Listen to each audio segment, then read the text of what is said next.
and my partner Julie will be very happy. She was quite, well, not quite dismayed, but a little upset that she wasn't able to be here. She's got to work, unfortunately. Yeah, that's too bad. It is, but she'll get to hear the recording. So yeah. So Hi, Julie. Yeah, she'll love that. Thanks, Dicken. That's cool. She's going to hear the recording. Yeah, absolutely. Absolutely. I suspect that will be our listening menu again for tomorrow. So what I wanted to ask you about was when we did the book talk, there were two things that came up. One was free will, which I'm still, I think I understand what Sid is alluding to, but I'm not sure. So some light shed on that would be really cool. And the other one was you made a comment about how, of course, we can affect other people.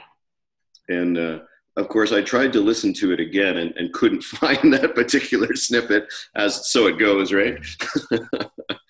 But there was something where you kind of, I don't even recall what we were chatting about, and you just said, well, of course you can affect other people. And it was a very matter-of-fact way that you said it. And of course, I've always kind of thought that because it's our thinking in the moment that creates reality, that our ability to affect others is limited, if not non-existent. So those were the two things that I was kind of hoping to get some wisdom from, or get some wisdom about. Well, the only answers ultimately that are going to be of interest to you or Julie are ones that make sense to you. Sure. Because otherwise it's just an opinion, it's not wisdom. Right. Right? Free will is not a principle. It's a way of talking about things that can be helpful to some people who don't think they have any choice in life. Okay. Don't think that they can think or not think. So for some people, the idea or notion of free will is very helpful. If it's not helpful, it's just a concept, so you throw it away like any other concept. I mean, people have different opinions about free will. You hear them all the time. And Sid was not interested in trying to have anyone believe his opinion. Right. So opinions or ideas or concepts are only helpful if they're helpful. Otherwise, it doesn't matter what anybody says about free will. Right. Principles are forces in life like nature that it doesn't matter whether people believe them or not, they're still true. Right, yeah. Right? So that's a different category than an opinion, which somebody made up because it was helpful or useful. Oh, I see. Right. Okay? Yeah. So you'll hear a lot of different opinions, or you might even hear Sid Banks contradict himself. Constantly, eh? Yeah. And that's when he's talking opinion, and he's usually sharing that with a person or a particular group because it's responsive to where they are at that time. Like Sid has said very different things to me at different times as I changed and had insight. Right. But he never wavered when he talked about principles. He couldn't describe them, but he could point towards something that's always true, whether you believe it or not. Free will doesn't fall into that category. Got it. But for Sid, part of his experience was it was enormously freeing. Maybe I shouldn't even say for Sid. How do I know? For myself, there have been times when realizing that at any moment I can stop thinking about what I'm thinking about. Even if the thoughts keep coming, I don't have to pay attention to them. And I genuinely feel like that's a choice I can make anytime. Right. Now, you can make the point that when I fall beyond my personal thinking, there's not even a me or a concept of me to make that choice. And some people talk about that, but in my mind, both are simultaneously true. There's no me, and here I am, We're having Michael. a conversation, yeah. I mean, I love knowing that in my experience, my sense of me no longer exists. And then it doesn't feel like free will isn't even, who cares about opinions when you're not in the world of opinions? Who cares? You know, I don't care about inside or outside or paradigms or free will when I'm out of my mind, Well, which yeah. some people think is more often than not. That's a good place to be, right? My kids will often remind me that I'm out of my mind. So, but you know, one time Sid says, "Well, at one level of consciousness, people don't think they have free will. Later on, as they understand more about thought, they're super glad that they can think and not think. And then at higher levels, even still, you're not even concerned about thinking about free will. So it's back to not being an important or significant idea or concept. Now, even that's made up. Right. Even that is,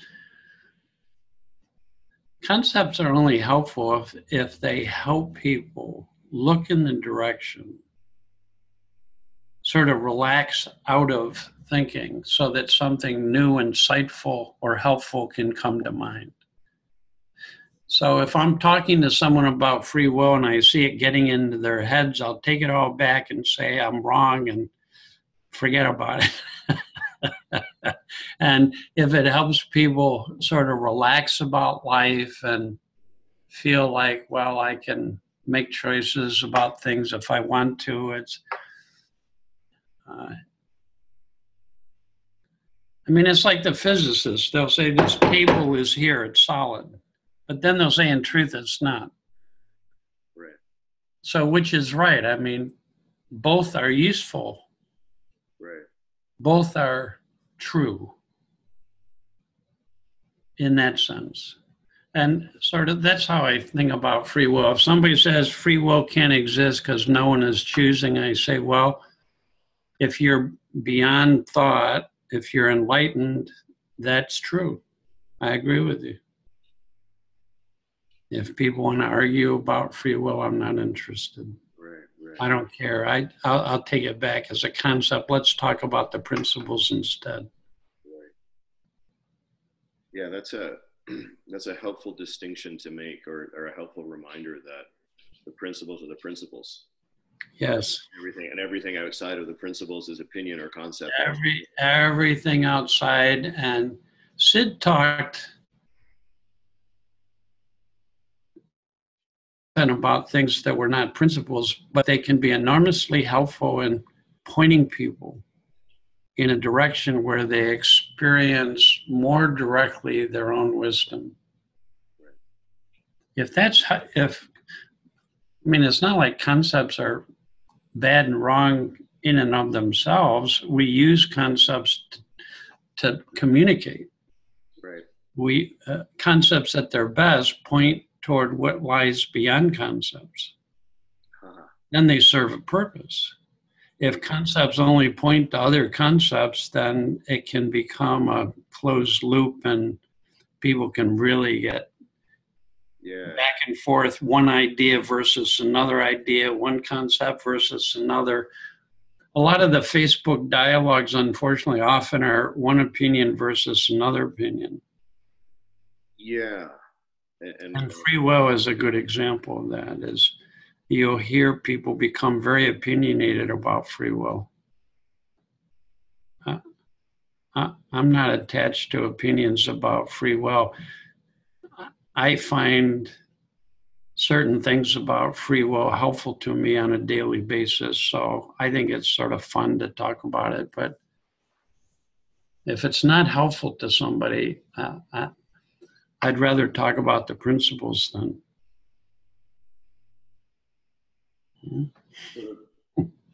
So they're let's talk about the principles then. Wow. Even the notion of being affected, even that, it's not a principle. Right. See, I have a sense about what Sid meant when he said, no one on the outside can hurt you and no one on the outside can help you, right, because there is no outside. Right. I mean, I love that. It's pointing toward the fact we live in the world of experience from the moment we're born until we die. So in that sense, there isn't an outside in our experience. Right. In our experience, we're living in our perceptions and sensations and ideas and thoughts and feelings, and that's what we're living in. But to say if you have like a universal ecosystem, that if you put pollution in one part of the ecosystem, to say it doesn't affect the ecosystem is nuts. Right. Even though you're saying it's all one system.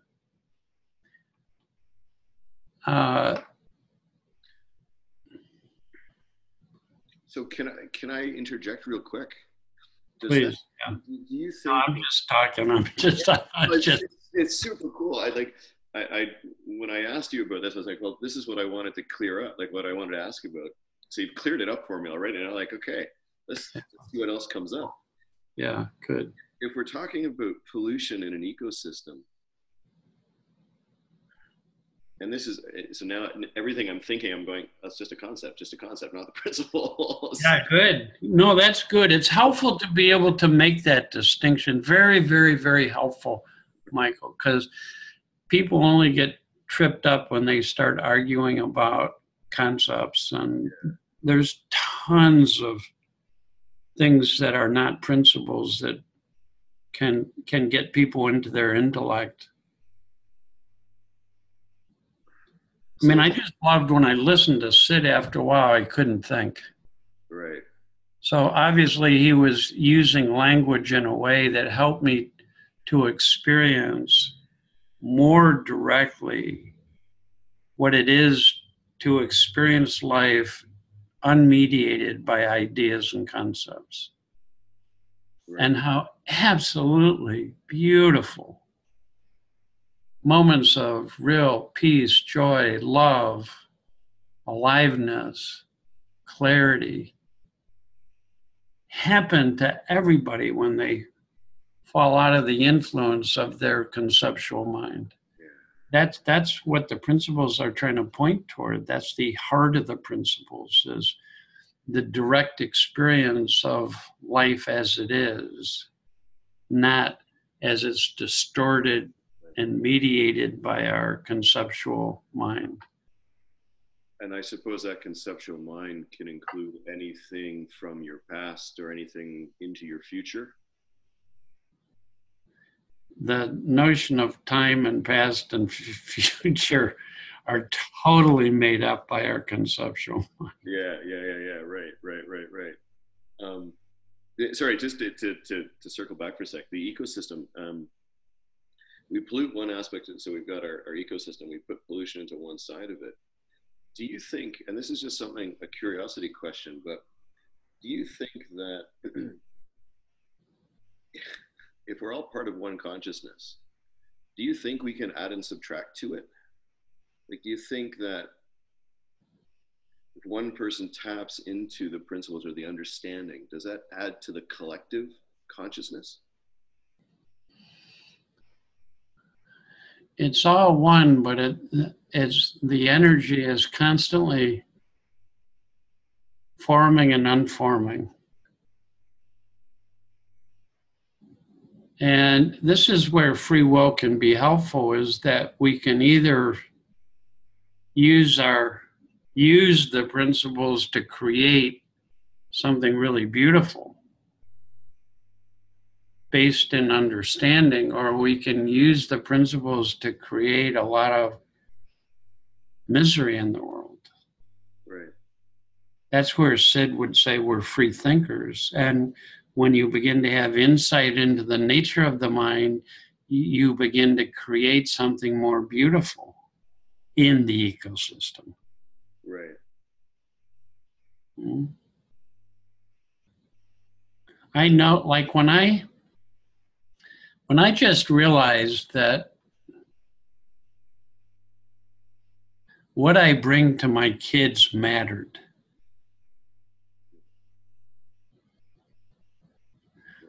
It wasn't, oh, I can bring anything I want because I don't affect them. I knew that I would affect them. And it is true that they're still only able to have experiences created from thought, but you affect the ecosystem, people think differently. I got you. Okay. Yeah.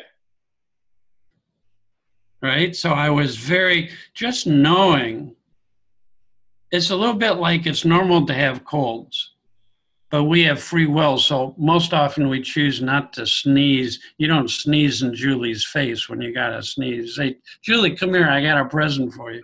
Come here. And if you did, you'd be changing the ecosystem very quickly, or she would be. Come here, honey. So because we understand that it's not a good idea to spread contagion, we wouldn't want other people to do that too. We're very careful about that. Well, when I began to understand that my thinking can get contaminated, that's okay if I'm responsible for it. Right.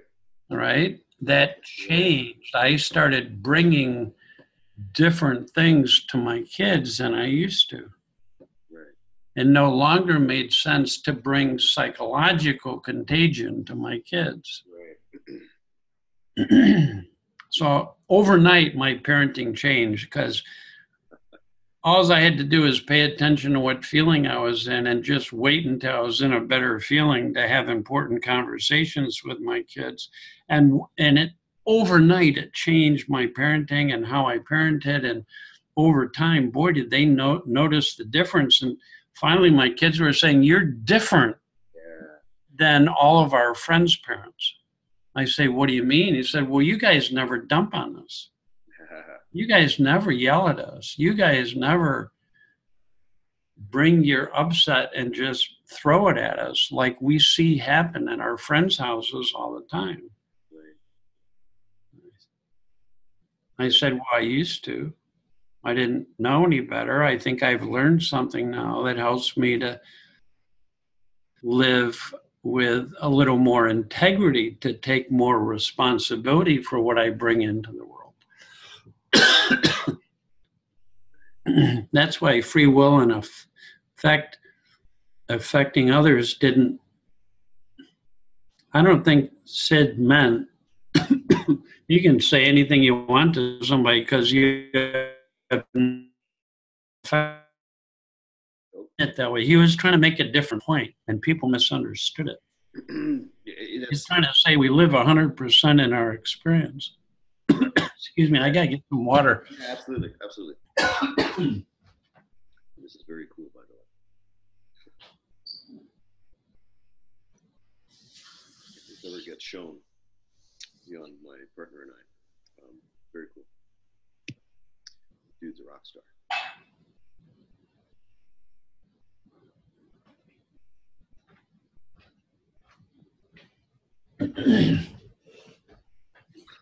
A little better? Yeah, that helped. No, I have allergies and sometimes it goes right to my throat. And it passes pretty quickly, so I'm not concerned the water helps. So not attached to it, are you? I had a thought. I had something to ask, and then I lost it again. What's striking me a little bit lately is that sort of staying in the free will thing, just like to humor myself for a minute. What I've noticed, or what I'm experiencing, is that when I'm not burdened by my thinking, it doesn't feel like I'm making choices at all. It doesn't feel like there are choices. It's just, there's this very natural progression of what comes It next. sure is. Me too. And I don't even think about free will. Until people ask me about it, I don't think about it. Yeah. Well, that's what you said earlier. Yeah. No, that's true. That's true. The other something that comes to mind to ask about, I'm curious about, is Sid, the idea of looking for a feeling, of following a feeling. Yeah. Yeah, Yeah. Can you elaborate on that a little bit? Like, I have an idea. Yeah. There, but like, can you, like, you know what? I'm just gonna go first, and then we'll see what how you respond. Yeah, please. I started experimenting with that, like, it's probably about 2 years ago, and the experiment was, it was around calling my mother. I'd have the thought I should call my mother, and that always came with a good feeling. And then I would decide that I'm too busy, or I've had the thought, I'm 5 seconds from work, there's no point in calling, I'll call later. Yeah. And everything that came after the thought of call your mother kind of left me with a bit of a shitty feeling. Like, it didn't carry the same level of genuineness that the first thought did, which was call your mom. Yeah. And then I would talk myself out of it, or sometimes there were circumstances that, okay, well, to call for 3 seconds doesn't make sense. So I started trying to navigate, like, I try, it sounds kind of silly now, but I tried to start to consciously navigate life via my feelings. So if it felt good, I followed through with it. If it didn't feel good, I didn't. Yeah. And it started with thinking about calling my mother, and it sort of moved into, if I have the thought, hey, give Julie a kiss, I do it. Like I'm really trying to. So the question is, was Sid really pointing at feelings? Like, I see them as a compass almost now. Yeah. And I guess Sid, yeah, go ahead. I was going to say what Sid thinks in this case doesn't really matter, because it feels really good to me and true. But well, if it feels good to you and it's helpful, then stick with it. Yeah. See, that's an example of listening to your own wisdom, learning to trust that, finding out for yourself what's helpful, what brings out the best in yourself and other people. Right. Yeah, no, that's great, Michael. I mean, if it's your wisdom that brings you ideas for how to do your life in a way that works better, right, is kinder, is easier, then you trust that and go with it. Well, it's certainly, that's his whole teaching was, you can't get wisdom from another person. You can only get it in the quiet of your own mind. Right. So part of that teaching then is helps us navigate our psychology. Right. Part of it helps us navigate in our relationships, and our feelings really do become a guide. I told you, my feelings began to help me navigate parenting, and suddenly overnight it made my parenting seem simple and effective. I was paying attention to the wrong variables. I was paying more attention to what I wanted to say, my thinking about that, as opposed to what feeling am I in when I talk. And that made a huge practical, psychological difference. My kids much rather that I talk to them when I was in a good feeling than when I was annoyed, pissed, bothered, upset. Right? And it was, our talks were different. So that was delightful. I mean, that's when Sid talks about your feelings can be a compass. He means in a very practical, psychological way, like you're discovering. Yeah. Right? That's nice. So there's a lot of sort of applications of that, if you will. When you're in a good feeling, trust what you're thinking. Right. When you're in a good feeling, that's how your wisdom shows up in the world on a practical level, as just common sense or clarity or motivation or insight, or it's a feeling. So he was trying to get us away from being so caught up intellectually with ideas. And now this is a deeper, I think, deeper spiritual teaching, because he was saying as our mind gets quieter and quieter, in other words, as we let go of our intellect more and more, metaphorically, we close the laptop of our computer mind. Right. And like we do when we're playing sports or enjoying life or doing something exciting, we often tend to fall out of we're not thinking about what we're doing, we're just doing it. When I ride my bicycle and I drive the car, I'm not thinking, okay, now I got to turn the wheel an inch. Now I got to do this. Now I got to put on the turn signal. I don't need to be in my intellect. As a matter of fact, I'm very likely to have an accident if I'm distracted by what I'm thinking. Right. So we need to disengage from our intellect at times. I just didn't know that you could disengage, in a sense, metaphorically, fall back further and further from your personal thinking and become more and more awake and present and alert. And in that quiet that's always there behind or before our thought, the noise of our thought system, so we're not paying attention to anything we're thinking. There's just this still point or quiet as you go deeper. And as you do, there's always a nice feeling there. And when we're in that state of mind of quiet and just feeling directly the immediacy of life, that's when we're at our best. That's when more of that deeper intelligence that has nothing to do with the intellect guides us.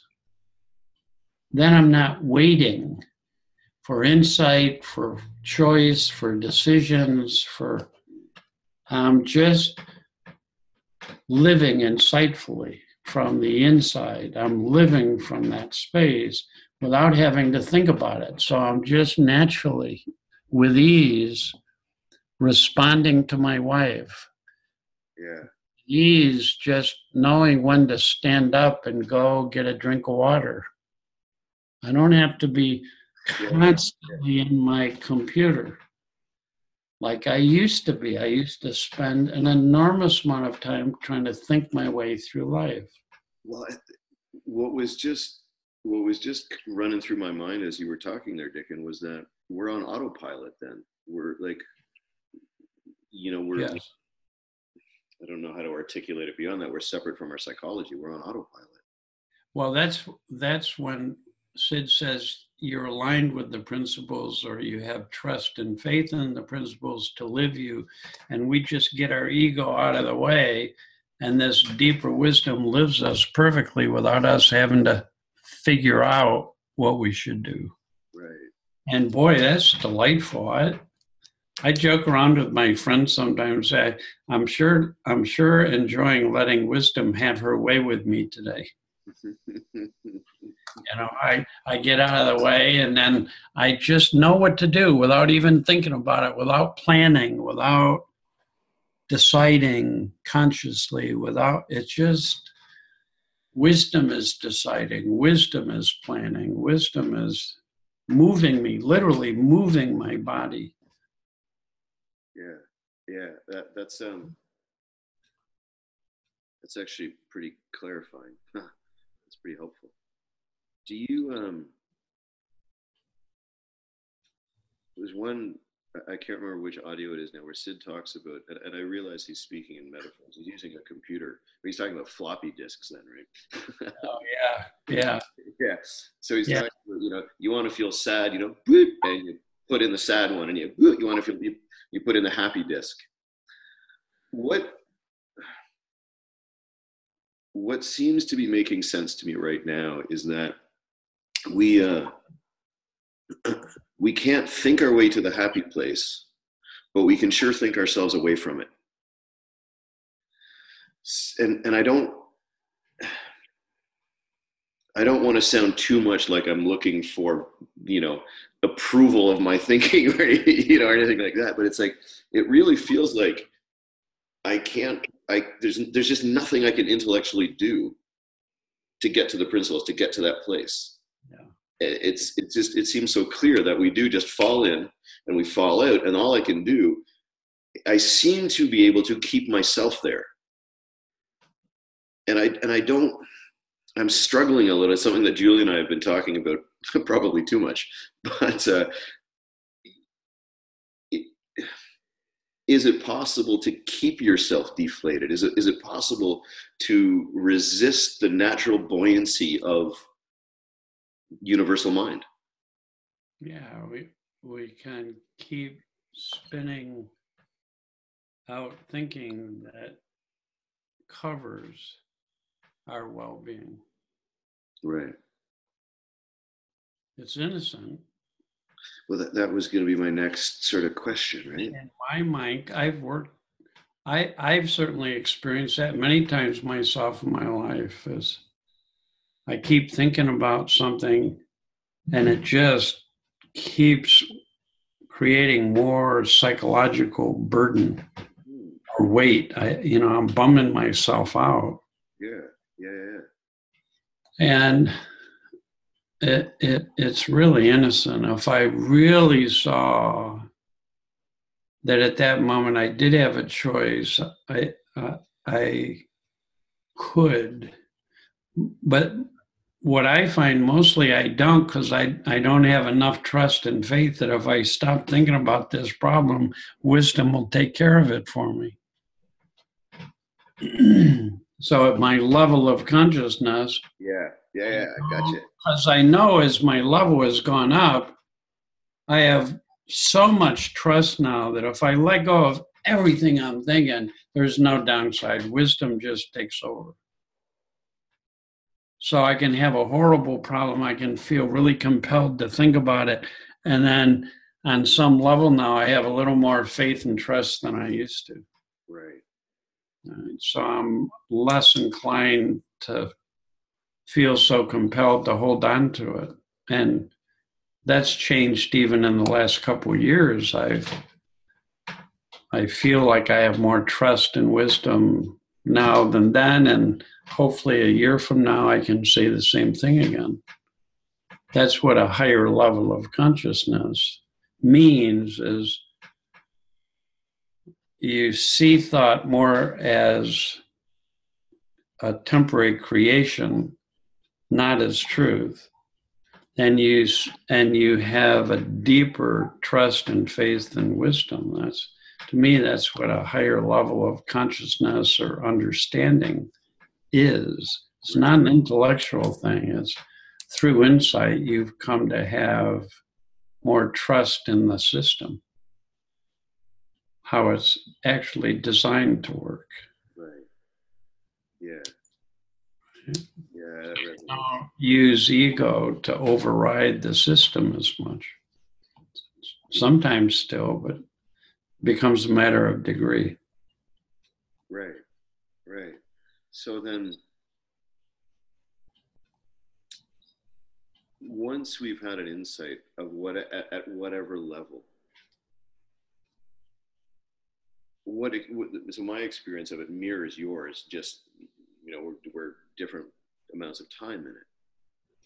But it's like once the dam is broken, it seems like it's impossible to stop it again. The recognition of the principles, once you have it, seems to me to be a permanent thing. And it also feels, so I'm like 2015, so 4 years in to my experience with them. But it really is starting to feel like there's nothing to do. Like it's like for one reason or another, something clicked, and everything that's happening after that click is just happening. Yeah. And it feels like, I mean, just like the way you're talking about it as incremental and relative to before, it just, the idea of there's nothing to do is starting to ring truer and truer to me, you know?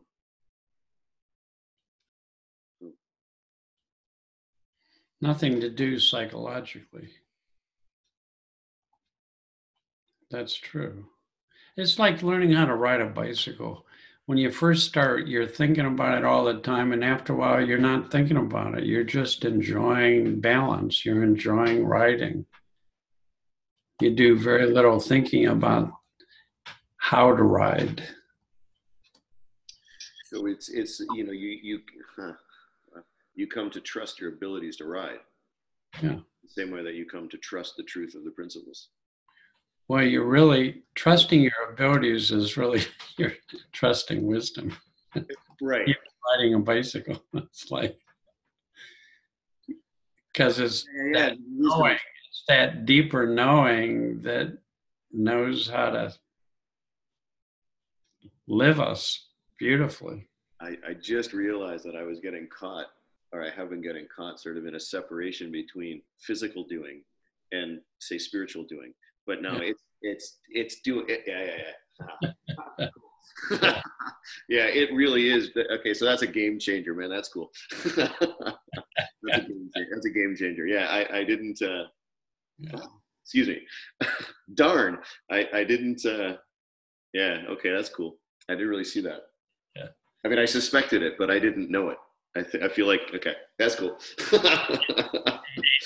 Hey, Julie, did you just see this guy have an insight?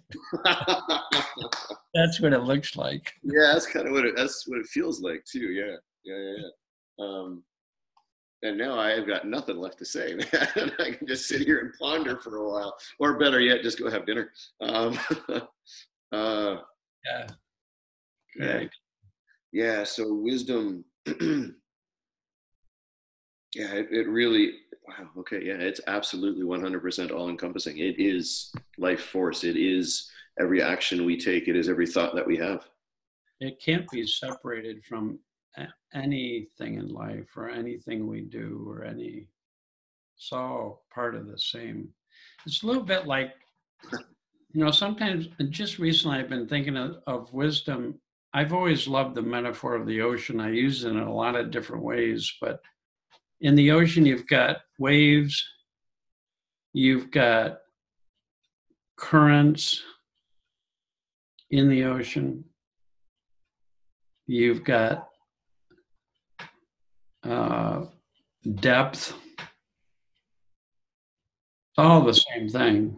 They're inseparable. Right. And all of life that's visible are just the waves.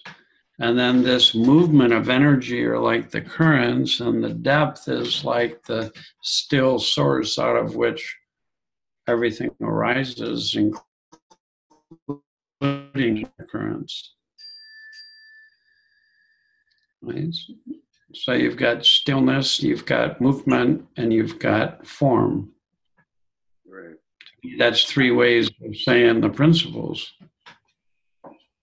Thought is the ability to, out of nothing, create specific forms. So the trees are divine thoughts. Literally. They're living manifestations of the life principle. Right? You've got the movement is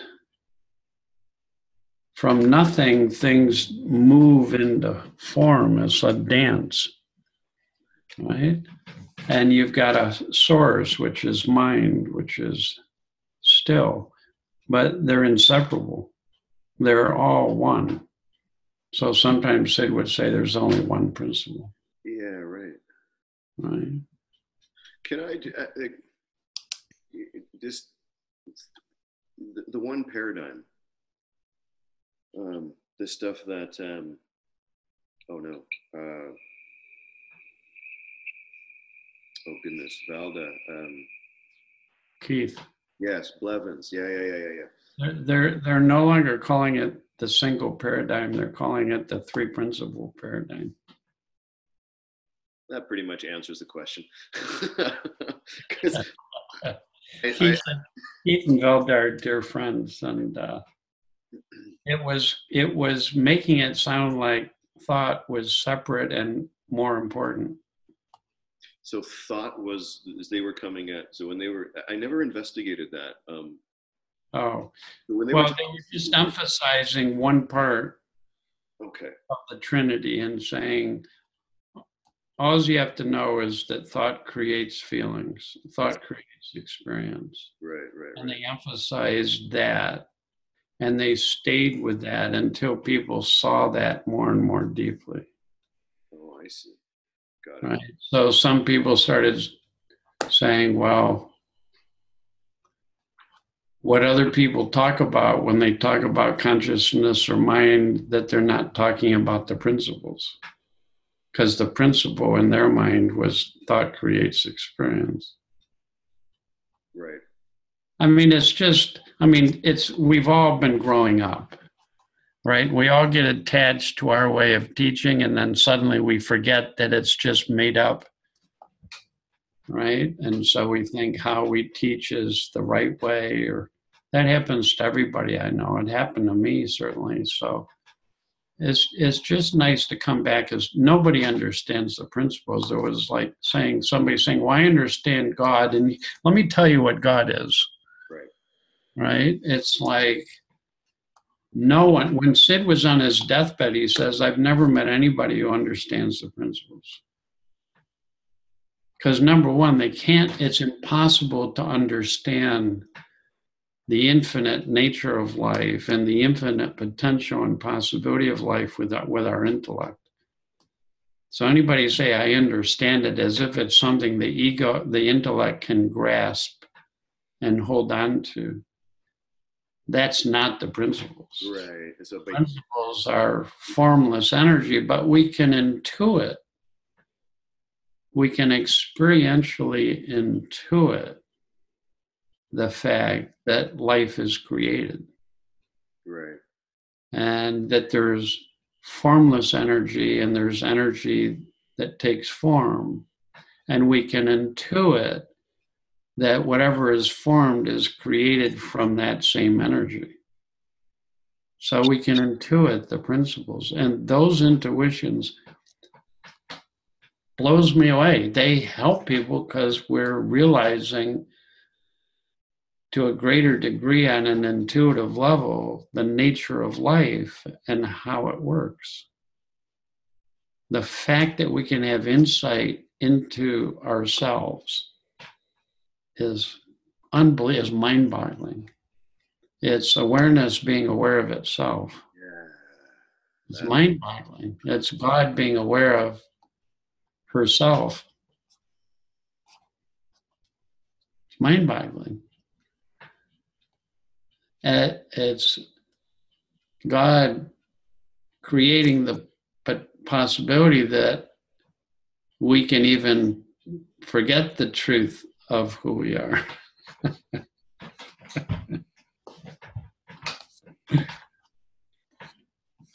Anyways, I'm just playing here. But. Yeah, no, that's totally cool. I was with you for a bit, and then I lost you for a bit, and then I was back again. And well, the important point, I mean, we're talking about sort of paradigms, and a paradigm by its very definition is a model. If you look up paradigm in the dictionary, and any motto is just a way of talking about something that can't be talked about or can't be described. Do you think that, I mean, I agree that, it's not I agree or disagree, we can intuit. Why,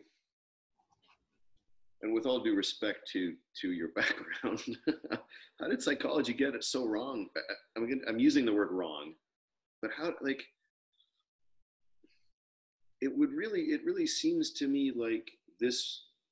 I mean, we could say that about medicine.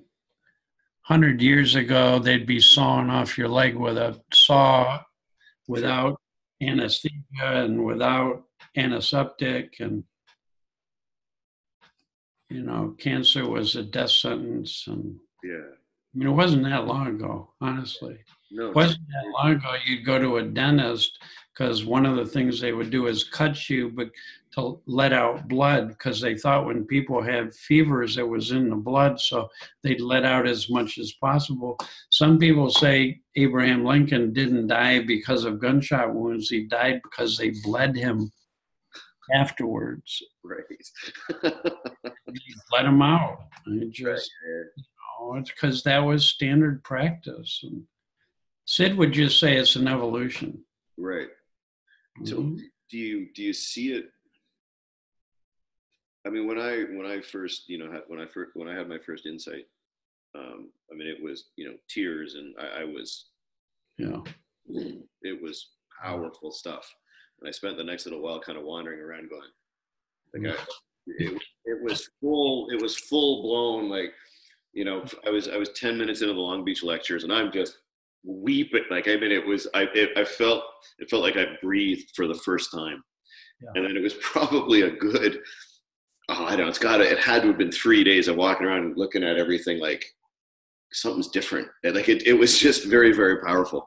Do you think, like, from your perspective, as a practitioner of the three P's and psychology, do you see us getting closer to an evolution in our thinking? Like, do you see the field getting closer to that shift, to accepting a different paradigm or being open to the new paradigm? I mean, look at it as an ecosystem. Every insight that shifts our consciousness not only helps us, it helps the ecosystem. Right. So your insight helped evolve humanity. I mean that, Michael. I'm doing a group called Healing the World based on the fact that shifts in consciousness have an impact on the people around us. They help. I mean, if I have more well-being than I did 10 minutes ago, I'm going to be bringing something different into my family and into my work and into my relationships that has an impact on life. That has a ripple effect. Yeah. And in time and in space, so it takes time. Yeah. Right? Now, there's another level of change that Sid talked about, is spiritual change or an evolution that doesn't take time because it's not in time. And it's instantaneous. And in physics, they talk about entanglement, where you can have particles separated by thousands of miles. If they're entangled particles, you shift the rotation of one, and instantly, no delay, right, the other one changes. If it traveled through time as a communication from one to the other, there would be a delay. There's no delay, and it's baffled physicists, and they've had to accept the notion that things can change in the universe spontaneously in different places at the same time. So Sid talked about that as spiritual change. So I have a shift in consciousness. It immediately begins to affect my family, but it also immediately has an impact on the overall level of well-being of the universe. So in that sense, it's affecting every part of the universe. It's affecting kids in China. Right. You get enough people who have shifts in consciousness, suddenly you see spontaneously changes all over the world that can't be explained. You know, all of a sudden the Berlin Wall drops down. All of a sudden there's less violence in the world overall than ever before in history. Right now, people don't know that, but there is an evolution that's happening. And it's nice to know we can play a part in helping to create a better world, not only around us and in our relationships and in our families and communities, but we can also have an impact on the well-being of the world as we literally bring more consciousness into the world, more love and understanding into the world. That's hopeful. I mean, wow. That really inspires me to keep looking in the direction where I can have insight into the nature of life if it's benefiting my kids directly and my community still as in a ripple effect and the world immediately. It just it just kind of sunk in that change on any level does happen from insight. So when you talked about the Berlin Wall coming down, that wasn't just attrition or economics, but that required people to actually have a shift in their consciousness. It does. And then wisdom guides some people to more behavioral, new behaviors. Right. And other people to just live more fully in that experience of love and understanding. And both are valuable and important because its wisdom is guiding both people toward how best to utilize what we have to offer in this moment. Right.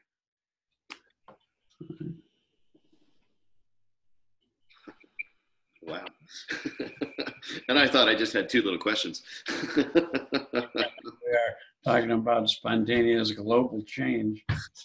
Yeah, wow. That's pretty cool. Outside of time. Who knew? Wow. I just kind of fell into I got nothing left. Well, that's good. Our time is up today. Anyway. Yeah, perfect. No, it's good timing there. Well done, sir. So do you, I'm just, as we were chatting, as I was listening, it occurred to me that, like, is it okay with you if I put this out into the public? Or would, like,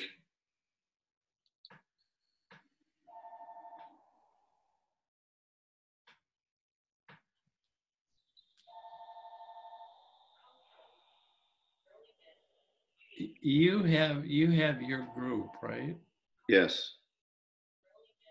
I wouldn't mind if you share it with them. Okay. Okay. Yeah. I think that'd be great, Michael. Okay. Because then if you share with them, you're not just throwing it out there so that people can't ask you questions about it or. Excellent point. Okay. Yeah, cool. Okay. I gotta grab this call. That's my next. No, okay. Thank you so much, Dick, and I'll look for an email from you. Okay. Thank you. Bye-bye. Bye. Yeah.